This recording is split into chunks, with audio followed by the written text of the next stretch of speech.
A knockout cup, you have 3 stages. Yeah. I've passed the first stage. I'm in the semi-finals now, and this type of schedule is great for boxing because we get to see who the best really is in each division. Yeah. There is no argument and, oh no, he's the best and, oh, he's got that belt and that belt. It's the best fight the best.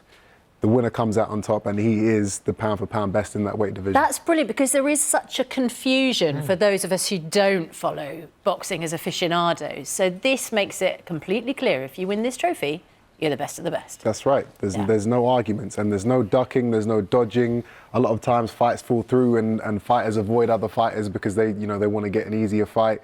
With this, everyone's signed on the dotted line. You have to fight, so it's a great. There is a lot on the line, though, Chris, isn't there? Because of course both you and George have titles, and you're only in the semi-final, and one of you will lose a title before even getting to the final, and then maybe having to take someone else on, whoever that might be in the final as well. So there's this fight between you and George. Would you say it's fair to say the biggest fight of your career?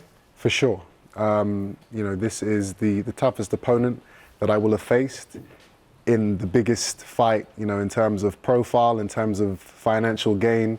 2 belts on the line, a ticket to the final of this prestigious tournament. This is the biggest fight of my career. What we do know is, in terms of what is your punching speed, is incredible.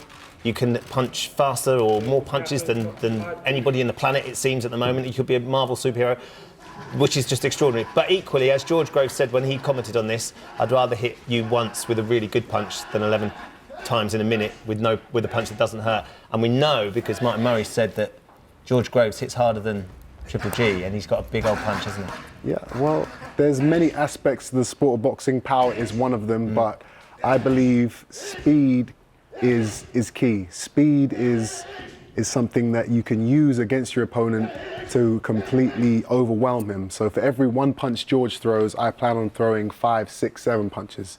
And that 1 punch that he does throw, yes, he will be trying to knock me out with that punch, but this chin here doesn't have an off button. He's not going to be able to knock me out. So in terms of points, he will never be able to beat me. And I believe I have the power to stop him. So I'm very confident. How important is exactly the language that you're using and the psychological mind games?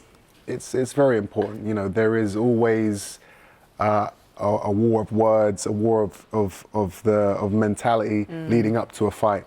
And I believe I'm winning that. We had a press conference a little while back, and he seemed very agitated, very negative. I think the gravity of the situation is really getting to him. And does your dad always like to be in the back of shot? my old man he's been with me from day one, Well, of course. and I've learned a lot from him. So this is it's a great man to have in my corner. We thought he might be coming with you today. I He's know. a little bit ill. How is he doing? Is he okay? He's good, yeah. No, he's just. Has he got the flu? Cold. Yeah, a little cold. Kate Garraway's flu. I've been spreading it. Seems to be knocking everyone out. It has. It's Doesn't got it? quite a punch. Sorry, just on that, Ben, I was going to say, if your dad, because you work very closely with him, if he is ill, do you have to stay away from him? Because obviously, any sniffle or cold or virus is going to, really knock you down. Yeah, I actually did get a cold about a week ago, just a small one. But it's good that I got it early and now I'm past it, so I'm fully fit for the fight. Obviously when people are sick and stuff like that, you do have to separate yourselves from them in the camp. Your relationship with George goes back many, many years, and of course you're stepping up in this fight as well. Is there sort of that history between the two of you? Is that going to come out in this fight? This is a true rivalry. It's a true grudge match. We've sparred hundreds of rounds over the years, especially early on in my career.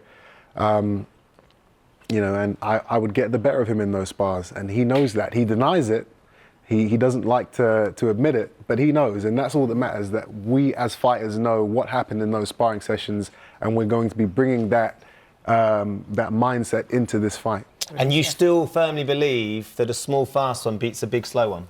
100%. This is the next generation of boxing. We're not just relying on one punch. We're relying on speed, technique, power, yes, but there's so many more aspects to the sport. This is the next generation, and I say that because I am my father's son. I am Chris Eubank Jr, but I am now this is a fight where I can kind of step out of his shadow. I've even brought out my new clothing line, Next Gen Clothing, which is out, available on my website. And this is everything. Oh, never miss an opportunity. Everything This fight, you get $50 million. You don't have to push your tracksuits. No, well, I don't believe there's an issue with that. Ring girls are kind of synonymous with the sport of boxing. They've been around, for a long time. So it will be kind of strange to see them just leave all of a sudden. I believe that if a woman wants to hold a card up in between rounds, and that's perfectly fine. It is a job. She's making a living. I'm not actually sure what happened with the F1 and why they decided to move away from that. But they decided that image of women just adorning the sport and the cars didn't necessarily fit with their brand anymore. Okay, yeah. Well, boxing is not F1. We're a little bit more tasty as a sport. So I think the ring girls are going to stay. Interesting. Chris Eubank Jr., good to see you. We'll find Chris. out on Saturday the 17th, ITV Box Office. Good stuff. Interestingly, Frank Warren, the boxing promoter, was in yesterday, who was responsible for bringing in the ring girls, and actually they replaced men. So they had men originally, did they? They originally had men doing that job. I'm not sure that they were wearing, tight little crop tops and Speedos, but anyway. Send our best to your dad. Hope he gets well soon, and we'll be watching the fight come the 17th, Chris. Yeah.